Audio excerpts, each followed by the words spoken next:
Elias Morgan stood tall in the Galactic Council chamber, his gaze unwavering despite the alien eyes boring into him. The room was vast, its dome alive with shifting lights that mirrored the distant stars. Representatives from a dozen species surrounded him, seated in towering obsidian structures that seemed to reach into infinity. Their murmurs, an unsettling mix of guttural growls and melodic hums, filled the space. But Elias didn't flinch. He had been trained for this. Trained to be humanity's voice among beings who considered Earth little more than an ambitious upstart. Ambassador Morgan, the lead counselor, a serpentine figure cloaked in translucent scales, spoke with a voice like grinding stones. Your species stands accused of unauthorized expansion into restricted sectors. What does your kind have to say for its transgressions? Elias stepped forward, his boots echoing on the smooth, metallic floor. He knew the odds were stacked against him. The Galactic Council was not known for leniency, especially toward newer civilizations. But he also knew that Earth could not afford a war, not yet. Diplomacy was their only hope. With respect, Elias began, his tone measured. Humanity has adhered to every treaty and restriction placed upon us since joining the Council. The sectors in question were uninhabited, barren worlds used solely for research. If we have violated any protocols, it was unintentional and open to correction. The murmurs grew louder, a cacophony of judgment. Elias scanned the faces, or what passed for faces, of the counselors. Some appeared amused, others indifferent. A few, however, radiated hostility. He locked eyes with one, a hulking creature with chitinous armor and glowing red orbs. The disdain there was unmistakable. Intentions are irrelevant, the lead counselor hissed. The fact remains, your kind has overstepped its bounds. The Council cannot allow such insolence to go unanswered. Elias' chest tightened, but he kept his composure. We seek understanding, not conflict. Humanity has much to offer the galactic community. Punishment for an honest mistake serves no one. The counselor leaned forward, their elongated neck casting a shadow over Elias. You misunderstand, human. This is not a discussion. This is a sentence. Before Elias could respond, a surge of energy rippled through the chamber. The floor beneath him glowed with an ominous light. He glanced down, realizing too late that he was standing on a platform designed for execution. Panic flickered across his face, but he quickly masked it. He would not give them the satisfaction of seeing his fear. Elias Morgan, the counselor intoned, you are hereby condemned to death as a warning to your species. Let humanity understand the consequences of defiance. A gasp rippled through the human delegation observing from the gallery above, but no one dared intervene. The chamber's guards, towering beings armed with plasma spears, ensured compliance. Elias tilted his head slightly, a small, defiant smile forming on his lips. He turned his gaze to the gallery, meeting the eyes of Admiral Victor Kane, who stood frozen with disbelief. I am proud to have served, Elias said, his voice steady. Remember this day, Victor. They will regret it. The platform beneath him erupted in flames, a searing pillar of light that consumed him in an instant. The chamber was silent, the counselors watching impassively as the human diplomat was reduced to ash. Kane clenched his fists, his jaw tight as he forced himself to stand still. He wanted to scream, to rage, but he knew this moment wasn't for him. It was for Elias, and for humanity. As the flames died down, the lead counselor turned to address the gallery. Let this serve as a lesson. The Council's will is absolute. Any further transgressions will be met with the annihilation of your species. Kane's mind raced as he left the chamber, his boots pounding against the polished floor. The moment he stepped outside, he activated his communicator, his voice low and charged with anger. Prepare the fleet. The Council just declared war. The news of Elias Morgan's death spread like wildfire across Earth. Broadcasts of the execution, leaked by unknown sources, ignited fury in every corner of the planet. Crowds gathered in the streets, their faces illuminated by holograms of Elias' final moments. The diplomat's calm defiance, his refusal to plead or beg, became a rallying cry. Humanity, once fractured by internal strife, was now united in grief and rage. In the heart of Earth's capital, Admiral Kane stood before the Interstellar Defense Command, his voice echoing through the chamber. Elias Morgan was a friend. He believed in peace, in the possibility of cooperation between species. But the Galactic Council has shown us what they truly are, tyrants who fear humanity's potential. They thought they could break us by killing him. They were wrong. They've awakened something far worse. The room erupted in applause, the officers and commanders rising to their feet. Kane's words struck a chord, resonating with the collective anger of a species that had been pushed too far. He knew what this meant, what it would cost. But as he looked at the faces of those around him, he saw no hesitation. Humanity was ready. In the quiet of his quarters later that night, Kane stared out at the city lights below. He thought of Elias, of their years together in service. The diplomat had always been the optimist, the one who believed in the goodness of others. Kane had been the realist, the soldier who prepared for the worst. Now, it was up to him to finish what Elias had started, but not with words, with fire. "This is for you, Elias," Kane murmured, his reflection in the glass hard and unyielding. "They'll never forget your name." The war had begun, and humanity would stop at nothing to make the Galactic Council pay. The war machine had awakened. Earth's orbit was a frenzy of activity, shipyards running at full capacity, the glow of welding torches and plasma cutters visible even from the surface below. Factories churned day and night, their assembly lines producing the tools of vengeance, starship hulls, weapon arrays, and the exosuits that would shield soldiers in the unforgiving vacuum of space. Admiral Victor Kane stood at the edge of the command deck in Earth's primary orbital station, staring at the fleet taking shape before him.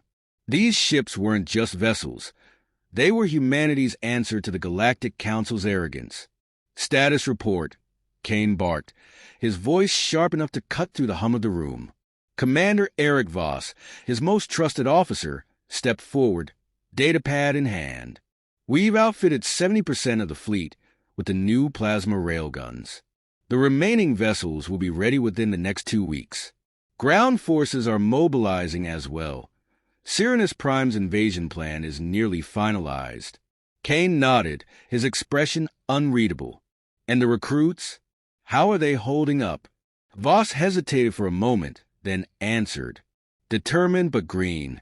Most of them haven't seen real combat, Admiral. We're throwing them into the fire. That's where steel is forged," Kane replied, his tone hard.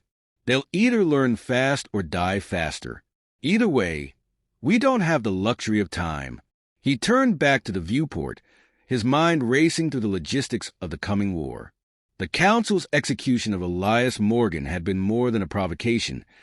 It had been a declaration of humanity's supposed inferiority. Kane had no intention of proving them right. In the depths of the orbital shipyard, Captain Marcus Holt oversaw the final assembly of the Valor's Edge, the newest destroyer-class vessel in the fleet. The ship gleamed with freshly welded alloy, its hull etched with lines of energy conduits that powered its formidable weapons. Holt ran a hand along its surface, feeling the vibrations of its beating heart, the reactor core deep within. "You really think this'll turn the tide?" came a voice from behind him. Holt turned to see Lieutenant Ross, his second in command, leaning against a stack of supply crates. "It's not about a single ship," Holt replied, his voice low but firm. "It's about showing them we won't kneel. Every bolt, every circuit in this thing is a reminder of what they took from us." Ross nodded, his usual smirk replaced with something somber. "Let's hope it's enough. The Council's not just going to roll over because we showed up with some shiny toys. They won't have a choice," Holt said, his eyes narrowing. "When we hit them so hard they'll think twice about ever crossing us again." Meanwhile, deep within the subterranean bunkers of Earth's capital, Dr. Elias Tanaka, lead scientist of the Defense R&D Division, was working around the clock. His lab was a labyrinth of prototypes and experimental weaponry, much of it untested but promising. The air was thick with the acrid smell of burnt circuits and synthetic oils. Tanaka's fingers flew over a control panel as he monitored the progress of a new weapon, a tachyon disruptor cannon capable of disabling an enemy ship's systems in seconds. It was unorthodox, risky, and potentially catastrophic if it malfunctioned. But desperation bred innovation. Dr. Tanaka, a young technician, called, pulling his attention away. The prototype is ready for field testing. But there's a problem. There's always a problem, Tanaka muttered, wiping sweat from his brow. What is it this time? The energy draw exceeds safe levels. If we fire it more than twice in succession, the reactor might overload. Tanaka's eyes hardened. Then we make sure it doesn't need a third shot. He turned to the technicians around him, his voice rising. Every system we've built, every breakthrough we've made, it all leads to this. Humanity doesn't get a second chance if we fail. So, double-check everything. I want that disruptor loaded onto the Resolute by tomorrow. The mobilization wasn't limited to technology. Across Earth cities, recruitment centers overflowed with volunteers.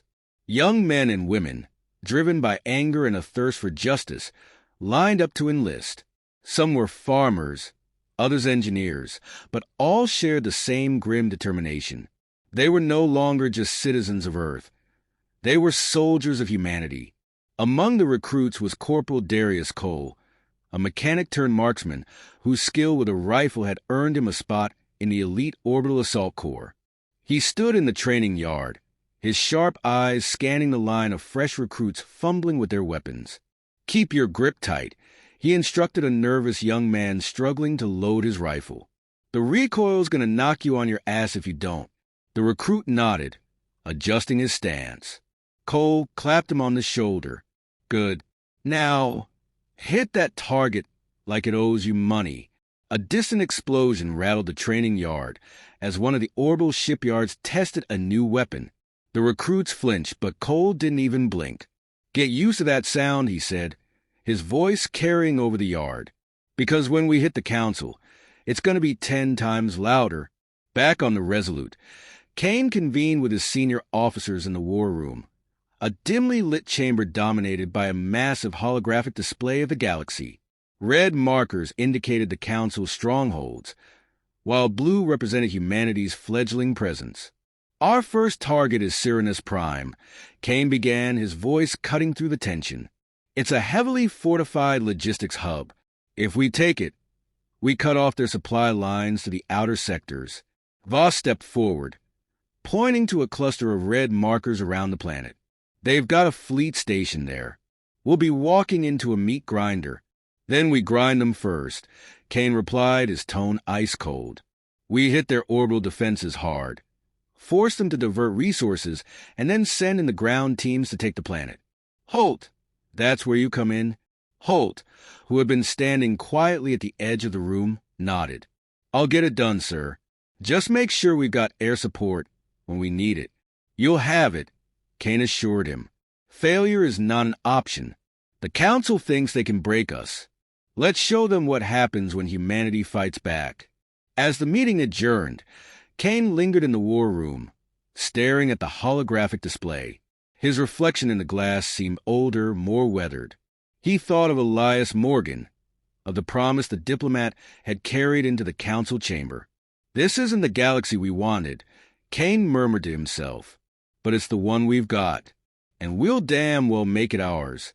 The fleet's engines roared to life, the ships casting long shadows over Earth as they ascended into the darkness.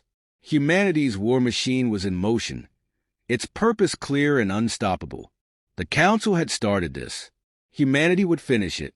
The battlefield stretched across the void, a chaotic symphony of light and destruction. Humanity's fleet, sleek vessels forged in desperation and vengeance, clashed with the forces of the Galactic Council.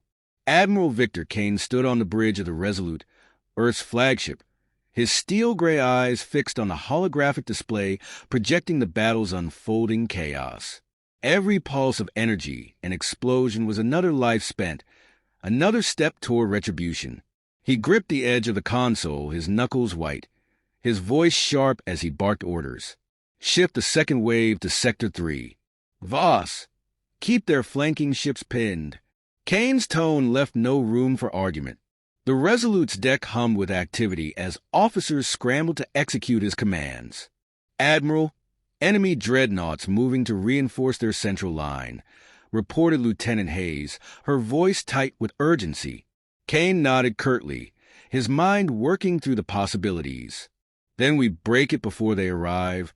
He turned to Commander Eric Voss, whose face was illuminated by the harsh glow of the display. Voss, take the Valor's edge and push straight through. Target their carrier. No carrier, no reinforcements. Voss hesitated for a fraction of a second, knowing the move would leave his squadron exposed. But he also understood Kane's style, relentless, calculated, and utterly unforgiving. Understood, sir, Voss said, his voice steady. He saluted before turning to relay orders to his crew. The battle shifted as the Valor's edge surged forward, its sleek form slicing through the enemy ranks like a blade. Voss stood on its bridge, the weight of countless lives on his shoulders. Divert power to forward shields, he commanded, his voice calm amidst the chaos. We're going through, no matter the cost. As Voss executed his daring maneuver, Captain Marcus Holt fought a different kind of battle on the surface of Cyrannus Prime, a planet the Council had fortified to protect its core systems. The ground was a hell's cape of craters and burning wreckage. Holt's boots sank into the charred soil as he led his platoon to enemy fire, his rifle slung across his back. His voice carried above the din of war. Keep moving. We take that command center, or we all die here. Holt's presence was magnetic, his men drawing strength from his unwavering determination. He charged ahead, plasma rounds streaking past him, the ground trembling under the force of orbital bombardments. Holt's second-in-command, Lieutenant Ross, caught up to him panting. Captain, we're down to half strength. Reinforcements are delayed. Something's blocking our comms. Holt didn't slow his pace. Then we finish this with what we've got. Get the demolition charges ready. The command center loomed ahead, a fortress of alien design, its surface shimmering with energy shields. Holt knew the odds were slim, but surrender was not an option.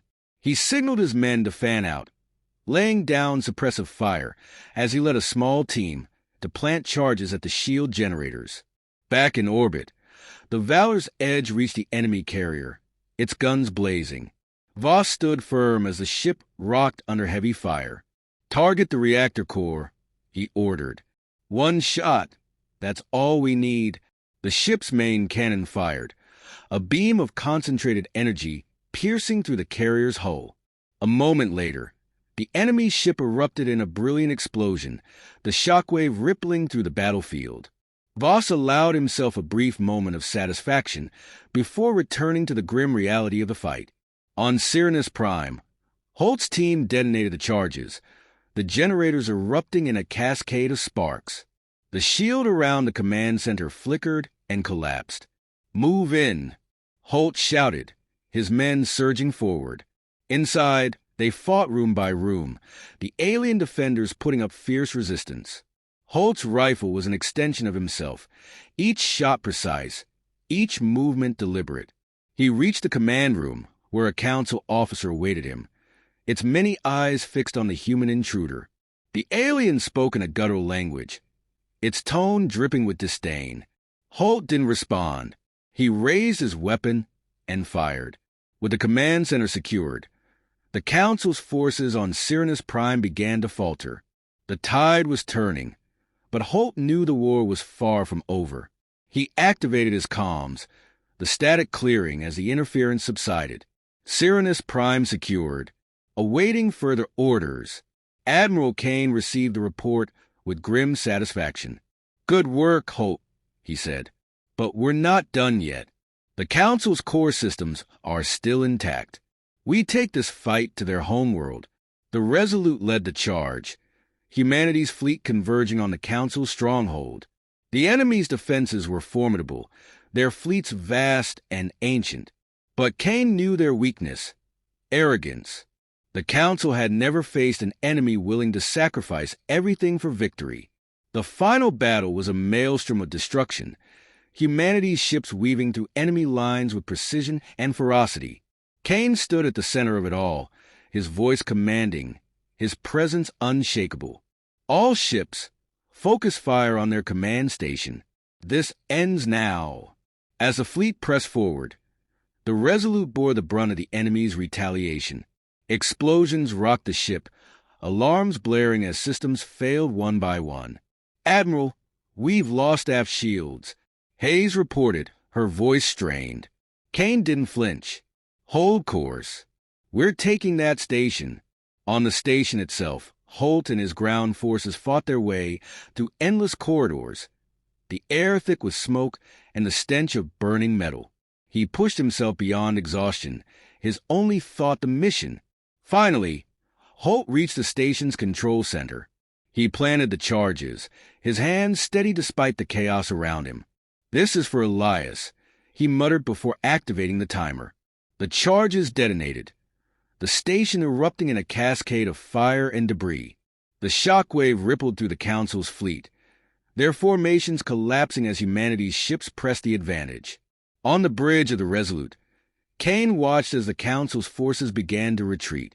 He allowed himself a rare moment of relief. "We've won," he said softly, but his expression remained somber. The cost of victory was etched into his features, a weight he would carry for the rest of his life. As the battlefield fell silent, the Council sent a signal of surrender. Humanity had done the impossible. They had brought the Galactic Council to its knees. But Kane knew this was only the beginning. The galaxy would never look at humanity the same way again. He turned to his crew, his voice resolute. "We're not conquerors. We're survivors. Let's make sure this victory means something." The war was over, but humanity's fight for its place among the stars had only just begun.